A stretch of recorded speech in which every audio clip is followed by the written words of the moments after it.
Assalamualaikum warahmatullahi wabarakatuh. Sebelum saya memaparkan materi suku Kutai, di sini saya ingin memperkenalkan diri. Nama saya Norizan, NPM saya 19140007 dari Prodi Pendidikan Sejarah. Baik, langsung saja saya jelaskan apa itu suku Kutai.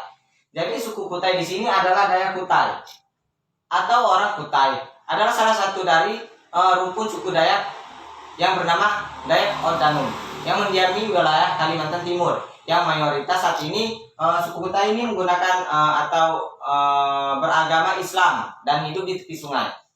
Pada awalnya Kutai merupakan nama suatu teori tempat bermukimannya masyarakat asli Kalimantan.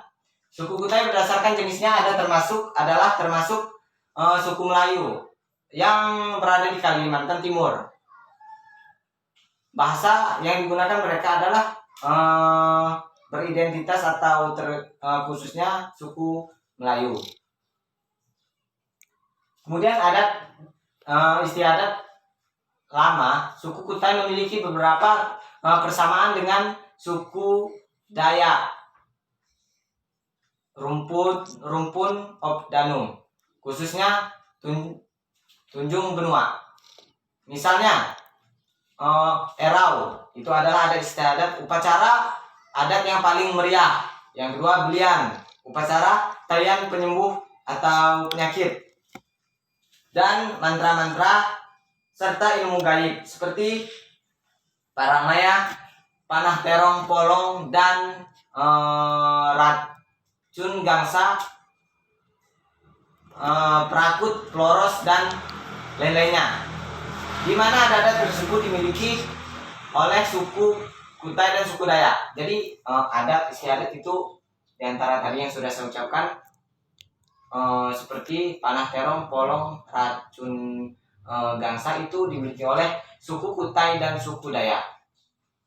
Mereka masih memiliki persamaan adat istiadat.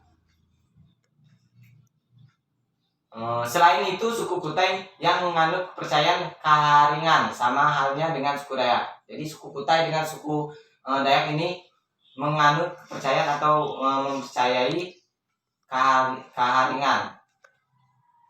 Selain itu, suku Kutai juga memiliki kedekatan budaya dengan suku Banjar karena terjadi asimilasi dengan budaya Melayu Banjar seperti pertunjukan Mamanda, serta budaya Melayu seperti Jepen atau disebut dengan Zapin, musik panting gambus, budaya bersair seperti Tarsul.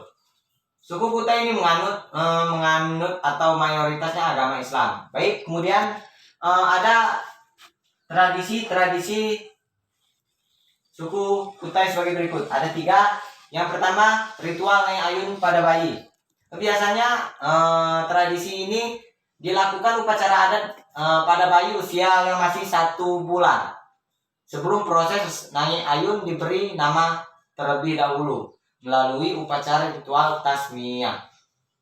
Kemudian diiringi dengan doa atau perjanjian dan pujian kepada Nabi Muhammad SAW. Baik, yang kedua, upacara belenggang untuk ibu hamil. Upacara adat belenggang ini adalah upacara adat yang bisa dilakukan suku Kutai di lingkungan Kesultanan Kutai Kartanegara, Ing Martadipura atau dalam kurung Martapura. Jadi upacara belenggang ini hanya orang-orang menengah atas yang bisa melakukan upacara tersebut, itu pun di lingkungannya. Yang ketiga, upacara Kuangkei. Apa itu upacara Kuangkei? Kuangkei merupakan acara puncak upacara kematian dengan suasana yang ramai bahagia. Sering kali tradisi ini digabungkan dengan persiapan untuk arwah sehingga disebut Nyau Kuangkai. Baik, mungkin itu tradisi ketiga dari suku Kutai. Kita beralih ke senjata atau peninggalan, pakaian, kuliner, rumah adat, alat musik, dan tarian. Di belakang sudah kalian lihat ada media gambar beberapa biji. Saya akan menjelaskan. Yang pertama adalah perisai. Perisai atau kelawang. Perisai atau telawang ini adalah alat pelindung tubuh dari serangan yang ingin menyerang orang-orang suku Kutai. Bisa menjadi tameng kata kita. Ketika musuh itu menyerang, maka telawang ini atau kita lihat tameng ini akan menjaga diri kita dari berbahaya. Kemudian ada bahan yang digunakan untuk membuat perisai atau telawang ini adalah kayu yang kuat dan ringan, yaitu kayu pelantang atau disebut pelan atau kayu-kayu hutan. Dan yang kedua ada lonjo. Lonjo ini sendiri adalah tombak dibuat dari besi dan dipasang bambu yang panjang dan diikat dengan anyaman dan diberi mata tajam atau besi dan diikat oleh anyaman rotan. Fungsi lonjo ini juga biasanya digunakan untuk berperang dan mencari atau berburu mangsa di hutan. Yang ketiga ada dohong. Kita lihat di sini bentuknya seperti keris. Dohong ini semacam keris, lebih besar dan tajam pada kedua sisinya. Untuk kedua sisinya lebih tajam dan besar, atau disebut sebelah menyebelah. Pada bagian ujungnya, kalian lihat pada bagian ujungnya dari tanduk, pada bagian ujungnya tajam dan ujung sarungnya tanduk. Bagian dari tanduk dan sarungnya dari kayu. Senjata ini hanya boleh digunakan untuk kepala suku. Jadi tidak sembarang senjata dohong ini digunakan oleh masyarakat kalangan biasa, tetapi terkhususkan untuk kepala suku yang menggunakan dohong. Baik, di sini kita beralih ke pakaian suku Kutai. Yang pertama ada kustin. Kustin ini apa? Merupakan pakaian yang dikenakan oleh suku Kutai. Kustin juga dikenakan oleh mereka yang termasuk golongan menengah atas. Jadi baju ini digunakan untuk orang-orang suku Kutai menengah atas atau yang lebih punya, sebagai pakaian resmi untuk upacara adat mereka. Bahan yang dibuat ini terbuat dari bulu dru yang warnanya hitam. Kalian lihat warnanya hitam. Untuk bagian lengannya berlengan panjang dengan bagian kerah yang tinggi. Baik, yang kedua ada bulang kurung. Bulang kurung ini apa? Pakaian satu ini menambah keunikan atau ketertarikan oleh wisata-wisata lain untuk melihat pakaian bulang kurung yang dipakai oleh suku Kutai tersebut. Ciri-cirinya seperti biasa, ada manik-manik yang diberikan di pakaian yang mereka pakai ini, dan ada bulu-bulu panjang di bagian kepala atau bulu burung di bagian kepala. Ini agar bulang kurung ini terlihat lebih indah dan menarik. Kemudian yang ketiga, pakaian tradisional bulu burung. Kalian lihat bulu burung. Cirinya yang terlihat mencolok. Ciri ini terletak pada manik-manik dan juga burung dan juga bulu burung. Bulu burung ini akan dikenakan pada bagian kepala dan lengan-lengan, dan ditata atau dipakai dengan rapi. Membuat bulu burung ini sendiri dengan perpaduan manik dan juga bulu burungnya. Baik, kita langsung ke yang tadi. Yang tadi itu adalah pakaian suku Kutai. Jadi di sini kuliner suku Kutai atau makanan suku Kutai. Yang pertama ada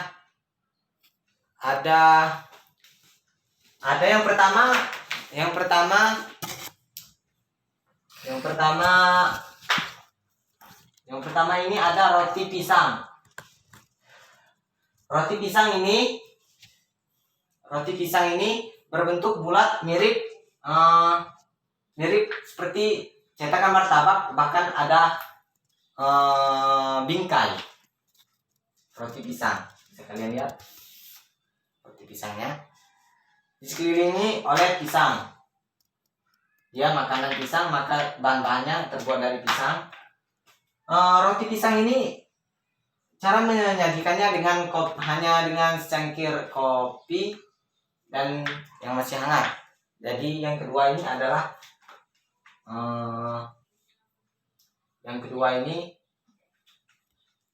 ada pepes kepiting soka. Yang kedua, jadi pepes kepiting soka cangkang lunak. Ini adalah makanan khas suku Kutai juga. Cara memasaknya, dimasak dengan sendiri dan ditumis dengan aneka bumbu rempah-rempah yang sangat harum dan dibungkus daun pisang.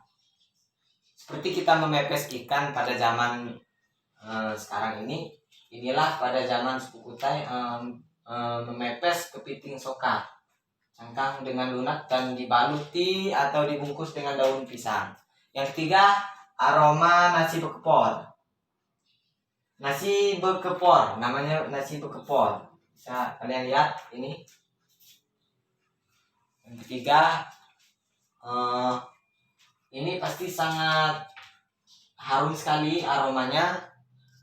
Kenapa saya bilang harum sekali? Karena mereka membuatnya dengan rempah-rempah yang dimasak menggunakan alat khusus khas Kalimantan. Jadi nasi bekepor ini ada alat khusus tersendiri di Kalimantan.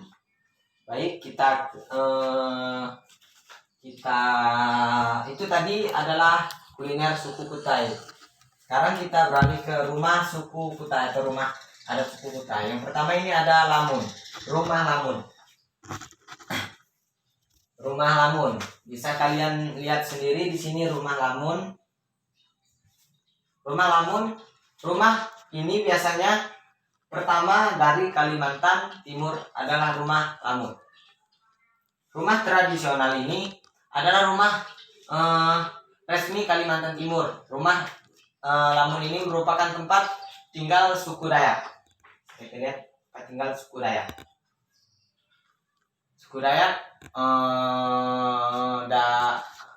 Suku Dayak dan suku Kutai juga. Mereka menggunakan rumah lamun ini. Rumah ini berbentuk panjang dan bisa dihuni beberapa keluarga yang bergabung menjadi satu keluarga besar di dalam rumah lamun ini.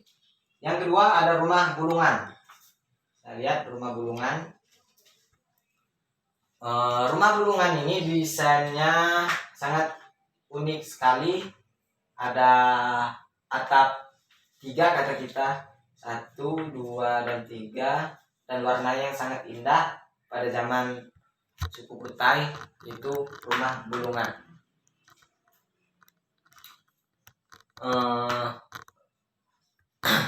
Dulunya bangunan ini digunakan sebagai tempat pertemuan penting di masa Kesultanan Bulungan. Jadi pada zaman ini tempat pertemuan kesultanan atau orang-orang menengah atas.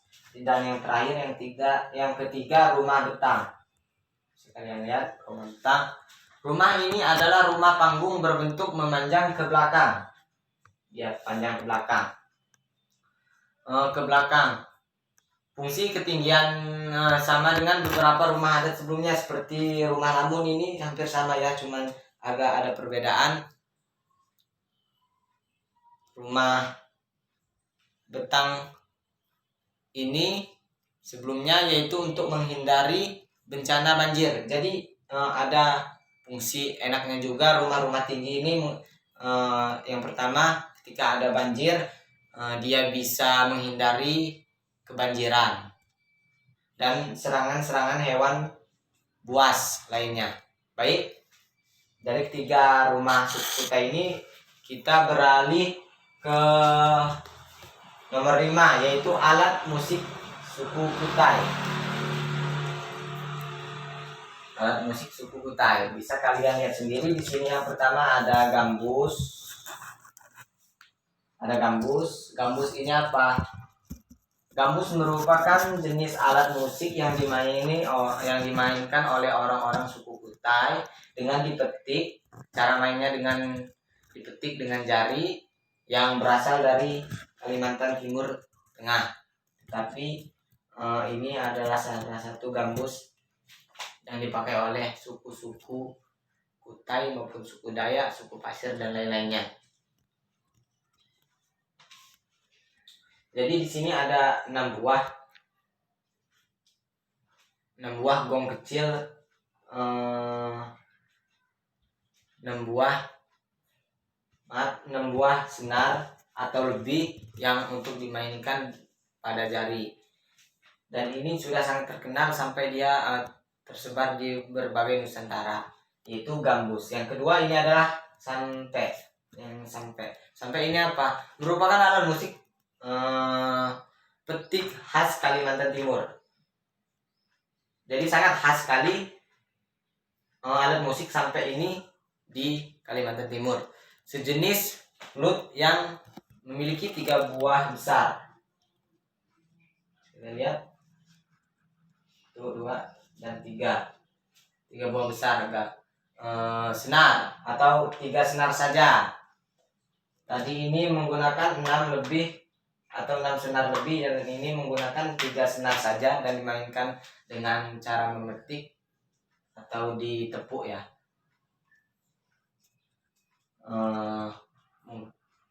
Dan bisa digunakan dalam upacara adat untuk mengiringi seni tari tradisional sampai ini. Dan yang ketiga ini adalah sluding atau kelentang. Bisa kalian lihat sluding atau kelentang. Ini merupakan alat musik pukul jenis xylophone yang mirip dengan alat musik gambang dari Jawa. Sluding ini memiliki 1, 2, 3, 4, 5, 6, 7, 8 atau 8 lebih ya, memiliki buah gong kecil di sininya sebagai bagian utama yang menghasilkan bunyi dengan cara dipukul yang sangat indah dan bisa menarik perhatian orang lain. Bahannya sepasang batang kayu bagian yang menonjol. Baik, di sini yang terakhir ada tarian suku Kutai. Yang pertama ini tari gantar. Jadi tari gantar ini merupakan tari muda-mudi oleh suku Dayak Benuak dan suku Kutai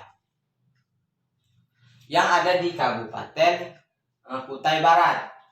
Jadi tari ini seperti contohnya tari canggat yang dimainkan oleh Muli Mehanai Lampung, tapi ini adalah suku Kutai dengan tari gantar yang dimainkan oleh muda-mudi atau pria dan wanita yang masih muda-muda. Sebuah ekspresi kegembiraan serta keramahan mereka ketika menyambut tamu. Jadi menarinya harus ramah dan senyum ketika harus menyambut tamu, baik wisatawan maupun masyarakat biasa. Yang kedua ada tari enggang. Tari enggang ini merupakan tarian dari suku Dayak Kenyah, yakni tari enggang. Suku Dayak dan suku Kutai dalam bahasa lokalnya disebut kancet lasan. ini sangat erat hubungan dengan burung enggang atau rangkong. Burung enggang sangatlah dimuliakan oleh masyarakat suku Kutai dan suku Dayak. Mereka percaya bahwa leluhur mereka berasal dari langit dan turun ke bumi menyerupai burung enggang. Itu adalah suku Dayak. Tapi suku Kutai ini menganut kepercayaan keharingan dan dia mayoritasnya suku Kutai ini beragama Islam. Tarian yang terakhir ini adalah tarian festival dan festival bertopeng dan berkostum. Bisa kalian lihat gambarnya yang terakhir. Tarian festival bertopeng dan berkostum yang ditunjukkan sebagai ungkapan rasa syukur juga dan rasa doa kepada Tuhan Yang Maha Esa sehubungan dengan tanam dan panen padi. Jadi tari festival ini salah satu memberikan kehormatan atau rasa syukur kepada Tuhan Yang Maha Esa ketika menghasilkan tanaman atau panen padi. Baik, dari sekian semua yang bisa saya jelaskan, saya akan tarik kesimpulannya sedikit bahwa suku Kutai atau Dayak Kutai, orang Kutai adalah salah satu rumpun suku Dayak, yaitu Obdanum. Obdanum yang mendiami wilayah Kalimantan Timur. Kemudian yang mayoritasnya beragama Islam dan menganut kepercayaan keharingan. Mereka hidup ini di tepi sungai. Kemudian adat istiadat suku Kutai dan suku Dayak ini masih ada persamaan dan mereka hanya berbeda agama. Suku Dayak ini beragama Katolik dan kebanyakan Protestan, dan suku Kutai ini sudah beragama Islam. Baik, dari sekian penjelasan dari saya, apabila ada kekurangan saya mohon maaf dan saya mohon ampun, karena kita masih sama-sama proses belajar. Jadi di sini saya akhiri. Wassalamualaikum warahmatullahi wabarakatuh.